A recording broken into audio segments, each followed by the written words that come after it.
자, 이번 시간에 공부할 개념은 필요조건과 충분조건이라는 건데 조금 생소해요. 근데 어려운 건 아니고 지난 시간까지 공부했던 거를 그대로 데리고 와서 거기에 이름만 붙여주는 거니까 쫄지 말고 한번 보자고요. 자, 오늘 공부할 개념은 필요조건 그리고 충분조건이라는 건데, 자, 이런 거다. 우리가 지금까지 관찰하고 있는 또는 참 거짓을 판단하고 있는 명제는 그 구조가 이렇게 생겼죠. P이면 Q이다. 우린 지금 이렇게 생긴 명제를 계속 관찰하고 있는 중이야. 그지? 이것도 하나의 조건, 이것도 하나의 조건으로서 두 개의 조건이 하나의 명제를 만들어내는 이 형태를 보고 있고요. 얘를 가정이라고, 얘를 결론이라고 우리가 하고 있습니다. 이때 지금 이 명제는 참인지 거짓인지 아직 알 수 없는 형태죠? 이게 짝대기가 한 개면 아직 참 거짓 판단이 안 된 상태야. 근데 만약에 이 명제가 참임이 밝혀졌어. 자, 이것도 다시 한번 체크. 이 명제가 참인지 거짓인지 어떻게 판단한다 그랬지? 두 조건의 진리집합의 포함관계로 파악한다 했어. 자, 이 녀석을 만족하는 진리집합 라지 P라고 하고 이 녀석을 만족하는 진리집합 라지 Q라고 하면 이런 포함관계가 성립되어야만 그래야만 이 명제가 참이 된다라고 배웠죠.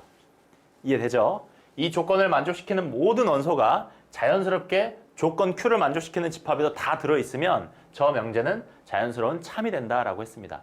여기까지가 지난 시간에 우리 공부했던 내용이거든? 근데 이제 여기다가 이름을 하나만 더 붙여주기로 한 거야. 자, 잘 보세요. 이런 관계가 만족될 때, 그러니까 이 명제가 현재 참일 때야. 어떤 명제가 참일 때 우리가 앞으로 이렇게 표현하기로 해요. 조건 P는 여기 조건이란 말은 써도 되고 안 써도 상관없습니다. 그 다음 조건 P는 조건 Q이기 위한 무슨 조건이냐고 하냐면 충분 조건이라고 한답니다. 충분 조건. 자, 이거 하나의 약속이에요. 용어의 약속. 그러니까 그냥 받아들이시면 돼. 인상 쓰지 말고. 자, 다시 한번. 그럼 거꾸로 조건 Q는 조건 P이기 위한 무슨 조건이냐면 필요 조건이라고 한대요. 자, 여러분 처음에는 무지하게 헷갈려요. 선생님도 학교 다닐 때 되게 헷갈렸던 기억이 나. 그러니까 이게 주어, 목적어, 서술어 이걸 잘 봐야 돼. 이게 주어지, 이게 목적어, 이게 서술어야. 그치? 여러분들 어디에 집중해야 되냐? P는 충분 조건이다. Q는 필요 조건이다. 여기에 집중하셔야 돼. 무슨 말인지 알겠죠? P는 충분 조건이고 Q는 필요 조건이다 이거야. 다시 한번. 어떤 명제가 참임이 밝혀졌을 때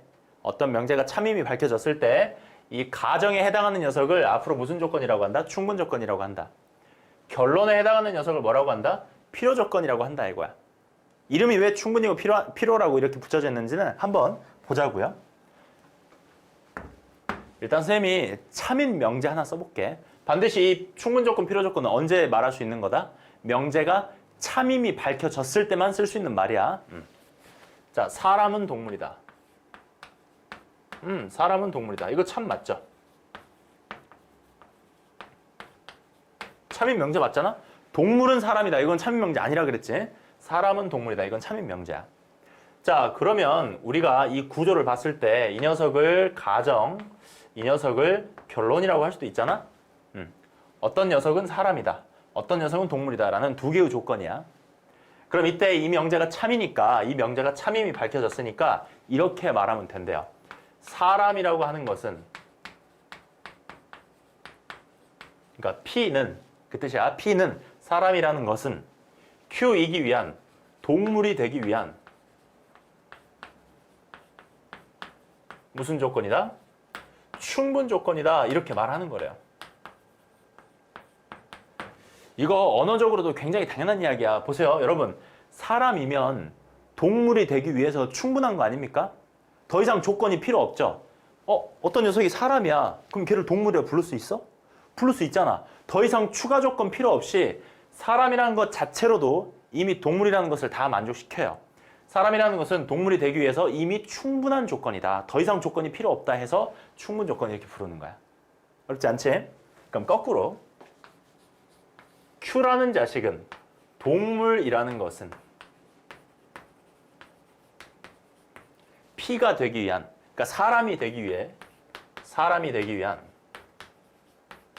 무슨 조건이다? 필요 조건이다. 이렇게 말하시면 되겠어요. 자, 이것도 한번 상식적으로 생각해 볼게. 어떤 물체가 하나 있었어. 야, 생명체가 하나 있었는데 그게 동물이었대. 그럼 그 동물을 보고 저거 동물이니까 에이 사람이겠네 이렇게 말할 수 있나요? 아니죠. 동물이라고 하는 조건은 사람이라고 하기 위한 사람이 되기 위한 조건 중에 하나일 뿐이지 그게 완전히 충분한 조건 아니잖아. 다시 사람이 되려면 동물이라는 거 말고도 몇 개의 조건이 더 필요해. 얘들아, 우리 인간이 되려면 뭐가 필요합니까? 멀쩡한 사지. 이건 또 그렇죠. 인간이 되려면 지능이 필요하겠지. 지능. 동물도 지능이 있나요? 또 뭐라고 할까? 인격. 인간이 되려면 사회 문화도 필요하겠지. 사회 문화. 그리고 언어. 인간이 동물과 다른 가장 큰 것 중에 하나 언어가 있다는 거잖아. 그 다음에 유머 감각, 음식 솜씨, 등등등. 그리고 동물이라는 거.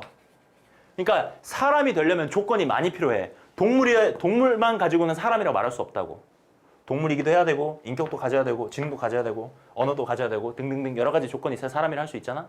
그러니까 동물이라고 하는 것은 사람이 되기 위해서 충분한 조건은 아니다. 조건이 더 필요하다. 그래서 동물이라는 것은 사람이 되기 위한 필요 조건이다. 이렇게 말하시는 거예요. 무슨 말인지 알겠죠? 그래서 이런 용어가 붙어 있다라고 생각을 하는데 여러분 이거를 그냥 이렇게 외워도 상관없어. 이렇게 외우자. 그냥 여기 봐봐. 두 개의 조건이 있고 가정과 결론, 어떤 명제가 참입니다. 그럼 이렇게 외우셔도 돼. 화살표를 받고 있는 녀석, 이게 결론이지. 화살표를 받는 녀석은 필요하니까 받았다고 생각해. 화살표를 받았다? 필요하니까 받았어. 그래서 화살표를 받고 있는 Q는 필요 조건입니다. 이렇게 외우셔도 돼.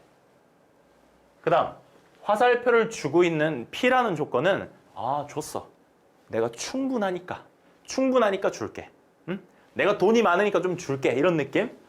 조건 P는 충분하니까 화살표를 줬다. 충분 조건. 이렇게 외워도 된다고. 헷갈리시면 다시 어떤 명제가 참일 때 화살표 주는 녀석을 충분 조건, 화살표 받는 녀석을 필요 조건 이렇게 외우시면 되겠다고. 알겠죠? 그리고 이 문자 PQ에 집착하지 마세요. PQ라는 문자가 중요한 게 아니야. 화살표를 주는 놈, 받는 놈이 중요한 거야. 그리고 그때 집합 관계도 다시 한번 보시면 집합이 더 큰 녀석, 더 큰 집합이 바로 필요 조건, 더 작은 집합이 충분 조건 이렇게 외우고 계시면 좋겠어요. P나 Q에 집착하지 말라고. 화살표를 주는 녀석이 충분 조건, 화살표를 받는 녀석이 필요 조건이야. 자, 이거 지우지 말고 문제를 한번 볼게요. 이거 한번 봐봐. 어떻게 볼까요? 예시를 이렇게 한번 해보죠. 조건 P라고 하는 거는 A씨라는 값과 B씨라는 값이 같다 이고요. 조건 Q라고 하는 것은 A랑 B랑 같다. 이렇게 두 개의 조건이 있습니다. 이때 이런 질문 할 수 있다고. 조건 P는 조건 Q이기 위한 무슨 조건입니까? 이렇게 물어봐요. 알겠습니까? 조건 P는 조건 Q이기 위한 무슨 조건이냐? 자, 우리의 주인공은 P입니다. 그럼 여러분이 확인하셔야 될 것은 P라는 녀석이 화살표를 주는 입장인지 화살표를 받는 입장인지 확인하셔야 돼요. 자, 화살표를 준다 받는다 그 이야기는 뭐냐면 진리집합의 포함관계를 확인해서 누가 가정이고 누가 결론이야 이걸 확인하라는 거거든. 봐봐. 여러분 앞으로 이렇게 하시면 돼. 두 개의 조건이 있어요. H는 BC다, A는 B다 이렇게 있어요. 자, 한번 이렇게 가는 명제를 한번 확인해 보자. 이게 참인지 거짓인지. 이걸 가정으로 생각하고 이걸 결론으로 생각했을 때 이게 과연 참인지 거짓인지 생각해 보자. 아직 참 거짓 알 수 없어요. 자, 여러분 대답해 보세요. A씨와 B씨가 같으면 반드시 A랑 B랑 같다고 말할 수 있니? 선생님 이거 명제 참거짓 할 때 이런 힌트 드렸지. 명제 참거짓 판단할 때 무조건이란 말을 섞어주면 좋다고. 다시 봐봐. A씨와 B씨가 같으면 무조건 A랑 B랑 같습니까? 아니죠. 왜? 예를 들어서 A가 3이고 B가 1이야. 그리고 C가 0이면 얘네 둘은 같지만 반드시 이건 같다고 말할 수 없잖아. 그치? 무조건 성립하진 않는다. 그래서 이건 거짓이 되는 거야. 다시 말하면 너를 가정으로 놓고 너를 결론으로 놓게 되면 이 명제는 참이 아니다 이거야.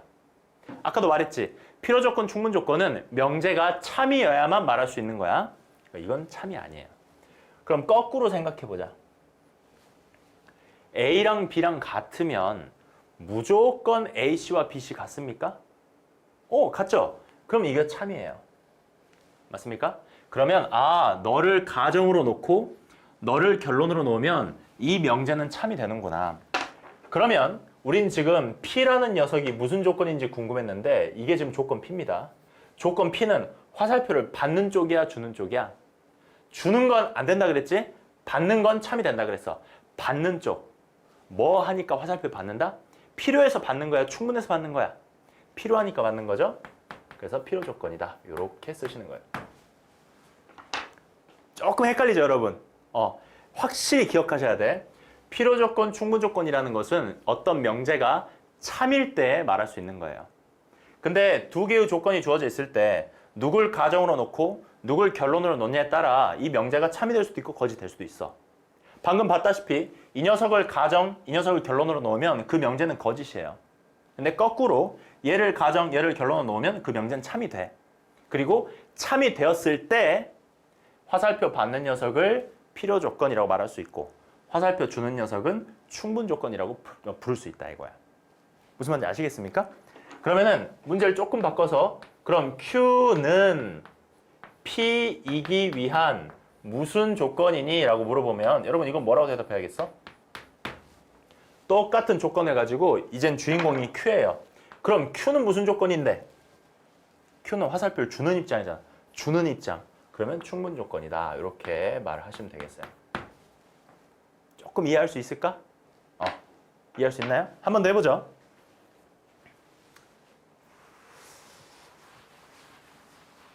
자, 이번에는 이런 거야, 예제. x제곱 플러스 y제곱이 0이다 라는 이런 조건이 하나 있었습니다. P. 또 다른 조건 Q는 x랑 y랑 모두 다 0입니다 라는 조건이 하나 있었어요. 자, 이때 P는 Q이기 위한 무슨 조건일까? 이거 한번 생각해 보자. 그러면 우리가 항상 생각해 보기를 화살표를 주는 입장일까? 받는 입장일까? 이거 한번 따져봐야겠어요. 자, 두 개의 조건이 있는데 얘를 가정으로 놓고 얘를 결론으로 놔볼게요. 그럼 이렇게 화살표가 가는 건데 자, 여러분 이미 알고 있어야 돼. 화살표 이렇게 썼다는 거는 아직 참거짓 판단이 안 된 상태야. 그러면 잘 생각해봐. x제곱 더하기 y제곱이 0이면 무조건 x, y 모두 0 맞습니까? 맞는 것 같아. 맞죠? 진리집합 생각해보면 맞는 이야기예요. 이거 참입니다. 그러면 이제 P는 이게 P였죠? P는 화살표를 주는 거니까 충분 조건인가 보다. 바로 그렇게 답을 내리시면 안 되고 이것도 확인해 보셔야 돼. 이렇게도 확인해 봐야 돼요. 해본다. X랑 Y랑 둘 다 0이면 X제곱 플러스 Y제곱은 0이다. 맞는 말인가요? X, Y 둘 다 0이면 제곱 더하기 제곱은 0이다. 이것도 맞네? 이것도 맞는 이야기야. 예? 아니 선생님 그러면 이 자식이 화살표를 주기도 하고 받기도 하고 둘 다 맞는 말인데요? 이럴 때도 있어. 이럴 때를 뭐라고 하냐면 필요 조건이기도 하고 충분 조건이라고도 하니까 합쳐서 필요 충분 조건 이렇게도 말 안 돼요. 에이씨 뭐 이런 사기 같은 필요 충분 조건? 그런 말도 있대. 필요 조건일 수도 있고 충분 조건일 수도 있고요. 필요 충분 조건일 수도 있어요. 무슨 말인지 알겠죠? 그러면은 Q는 P이기 위한 무슨 조건이냐? 그러면 당연히 이 Q라는 조건도 필요 충분 조건이겠죠. 주고받으니까. 이해할 수 있겠나요? 이걸 우리가 필요 충분 조건이라고 해요. 자, 하나 더 마지막 예시 하나 더 들어볼게요. 지금 여러분 이해를 돕기 위해서 열심히 노력하고 있는데 이해가 되는지 모르겠어. 한 번 더. 어떤 조건 P가 있었어요. 5부터 10까지라는 값의 범위를 가지는 그런 X가 있다. 조건 P. 조건 Q는 이렇게 한번 해볼까? 이런 걸 가지고 있다. 자, 이때 P는 Q이기 위한 충분 조건이다. 이런 문제를 줬다고 합시다. 이때 A의 최대값이 얼마냐?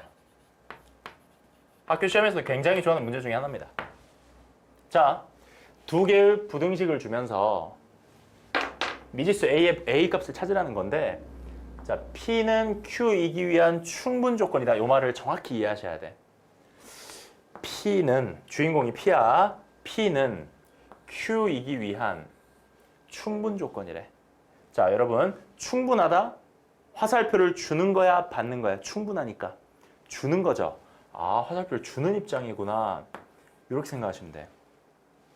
화살표를 준다? 그게 무슨 말인데요? 이 녀석의 진리집합과 이 녀석의 진리집합 사이에 이런 관계가 성립하면 이 명제가 참임을 우리가 이야기했었죠. 이전 시간까지. 그러면 조건 P는 뭔데? 수직선에 딱 그려보면 조건 P는 5부터 10까지고요.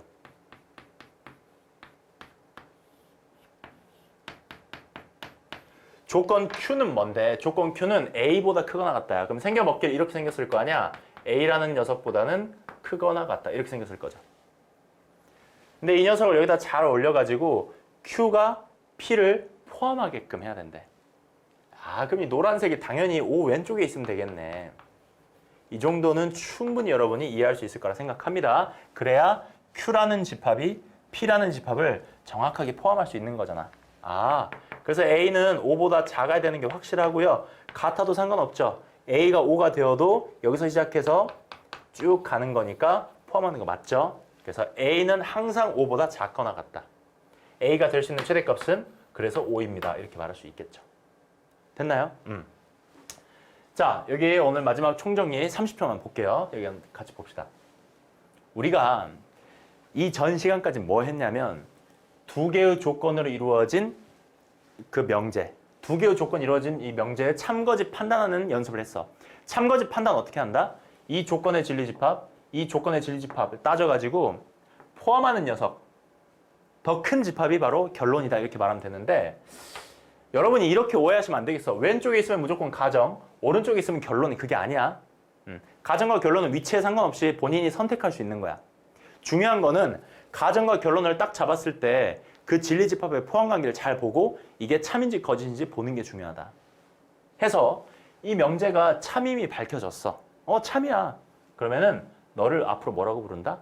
Q이기 위한 충분 조건이라고 부른다. 너를 뭐라고 부른다? P이기 위한 필요 조건이라고 부른다. 화살표를 주는 녀석을 충분 조건, 화살표를 받는 녀석을 필요 조건이라고 부른다. 이렇게 생각하시면 되겠어요. 그래서 예시 몇 개 풀어봤는데 선생님 지워버렸네요.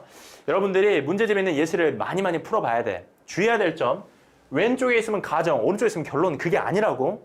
알겠죠? 여러분이 마음속으로 너를 가정, 너를 결론이라고 했을 때 그게 참이 되는지, 또는 거꾸로 이걸 가정, 이걸 결론이라고 했을 때 참이 되는지 이런 거 다 확인해 보셔야 돼요. 무슨 말인지 알겠죠? 그래서 확인해 본 뒤에 필요 조건, 충분 조건이라는 이름을 붙여줄 수 있다. 이걸 좀 이해를 하시고 좀 많은 연습을 해보시기 바랍니다.